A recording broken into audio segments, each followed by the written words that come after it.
नमस्कार, मैं हूं रिंकी बाजपेयी। आप देख रहे हैं फोकस न्यूज 24x7। हमारा उद्देश्य है जनवार्ता पर फोकस, जिससे हमारी टीम है आपके साथ सच्चाई को सामने लाने में हम तैयार हैं। हमारी फोकस न्यूज 24x7 की टीम आपको जनता की आवाज को सभी तक पहुंचाने में जुटी है। साथ ही फोकस न्यूज 24x7 में किसी समस्या को मोबाइल नंबर इन पर व्हाट्सएप भेजकर बता सकते हैं, जिससे टीम आप तक पहुंच सके। आइए रुक करते हैं अगली खबर का।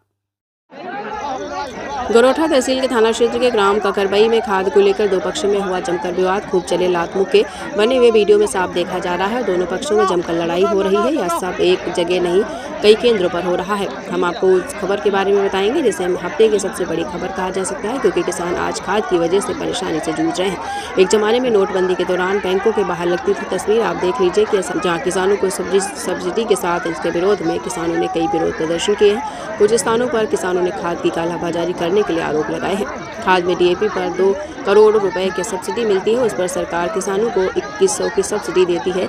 यह खाद किसानों को सिर्फ 266 रुपए की पड़ती है। सब्सिडी लगातार दे रही है कि उसको कोई तकलीफ ना हो, उसके लिए भी लगातार प्रयास किए जा रहे हैं। सिंचाई कोई समस्या ना हो, उसका भी ध्यान रखा जा रहा है।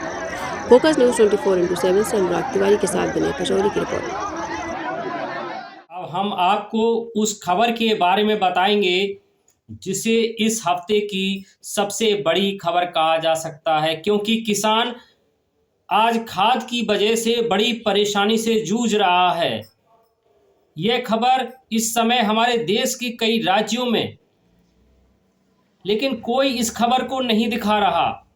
उत्तर प्रदेश, मध्य प्रदेश, राजस्थान, हरियाणा और पंजाब के लिए सरकारी केंद्रों पर किसान किस हाल में है, कितना समय बर्बाद कर रहा है, कैसे लाइन में खड़ा हुआ है, रातों रात खड़ा हुआ है, लड़ाई झगड़े हो रहे हैं। आप देखिए स्वयं।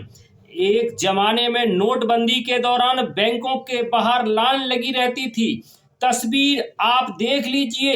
ये सारी जो लाइन है, सारी जो भीड़ है, ये खाद के लिए है। यह 2 राज्य हैं जहां भारत के 86% गेहूं और 44% आलू की पैदावारी होती है, और जहां 4 करोड़ 44 लाख किसान परिवार रहते हैं।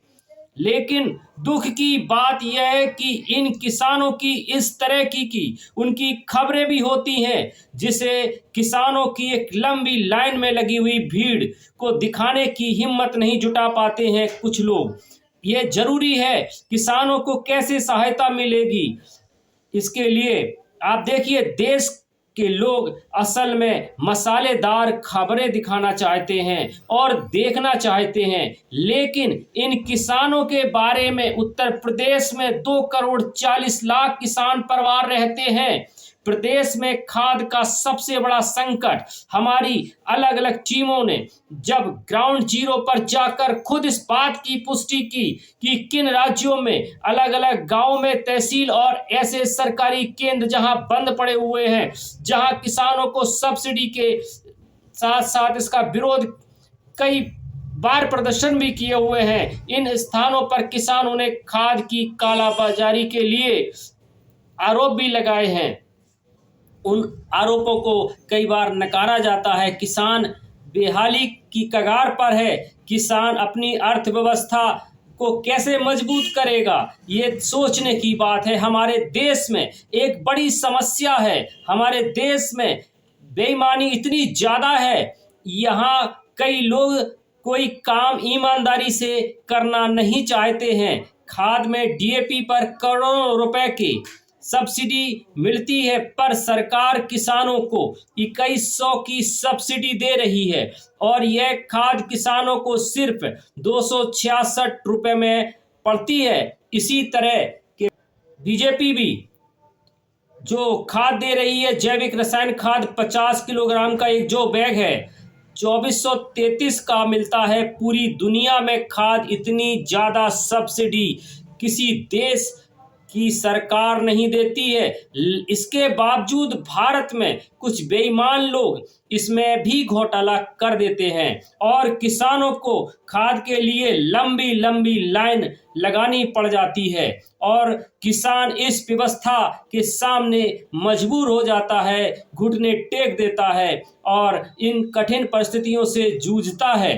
क्या होगा ऐसी स्थिति में? हमारे देश के लाखों किसान परिवार बर्बाद हो सकते हैं और उन्हें बड़े स्तर पर पैसे का नुकसान भी हो सकता है। खाद का इस्तेमाल फसल की अच्छी पैदावारी के लिए होता है और हमारे देश में जिस तरह की खाद होती है उसमें खाद बहुत महत्वपूर्ण है, बल्कि सबसे ज़्यादा महत्वपूर्ण है। अगर खाद ना हो तो अधिकांश किसान शायद खेती नहीं कर पाएंगे और देश में एक बड़ा खाद संकट पैदा हो जाएगा, जिससे महंगाई भी बढ़ सकती है। इसलिए अब आप ध्यान से हमारी इस रिपोर्ट को देखिए और सोचिए कि भारत जैसे कृषि प्रधान देश में यह खबर आज की सबसे बड़ी खबर होनी चाहिए या नहीं। देश में खाद का सबसे ज़्यादा इस्तेमाल भारत में किया जाता है और डीएपी वाली खाद का 60% इस्तेमाल भारत में किया जाता है। सबसे ज़्यादा संकट भी इसी खाद का होता है। हमारी टीम इस मुद्दे पर केंद्रीय राज्य मंत्री और उर्वरक मंत्री जेपी नड्डा से उनसे उनका पक्ष जानने के लिए संपर्क भी करती है, लेकिन अब तक उनकी तरफ से कोई प्रतिक्रिया भी नहीं आती है। जबकि केंद्रीय कृषि राज्य मंत्री भागीरथ चौधरी ने कहा कि संकट दुनिया में हो रहे युद्ध स्तर जो युद्ध हो रहे हैं वह जिम्मेदार हैं। साथ ही विदेशी साजिश भी की जा रही है। विदेशी व्यवस्था में कीमतों को इतना बढ़ा रहे हैं कि भारतीय किसान भी आंख बंद करके इतनी बड़ी कीमत पर खाद खरीदें।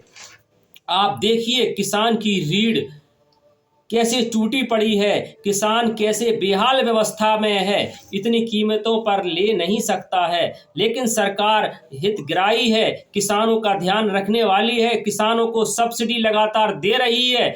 किसी स्तर पर कोई तकलीफ ना होने पाए उसके लिए भी लगातार प्रयास किए जा रहे हैं। सिंचाई की भी कोई समस्या ना हो इसका भी ध्यान रखा जा रहा है। बात धैर्य रखने की है और व्यवस्था बनाने की है, जिससे ये खाद वितरण तरीके से हो सके।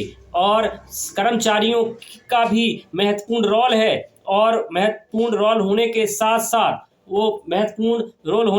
साथ वहाँ किसानों को भी अपनी धैर्यता दिखाने की ज़रूरत है और व्यवस्था में सहयोग देने की ज़रूरत है। हम कर्मचारियों से भी कहेंगे कि किसानों का हित ध्यान में रखते हुए, क्योंकि साल की पूरी व्यवस्था होती है, किसान की जीत का उसी पर आश्रित होती है। कृपया हमारा सभी खाद या सहकारी बैंकों से सारे कर्मचारियों से अनुरोध है, कृपया किसानों का ध्यान रखें और उनको पर्याप्त मात्रा में खाद उपलब्ध हो सके। फोकस न्यूज़ 24/7 से विनय पचौरी की रिपोर्ट।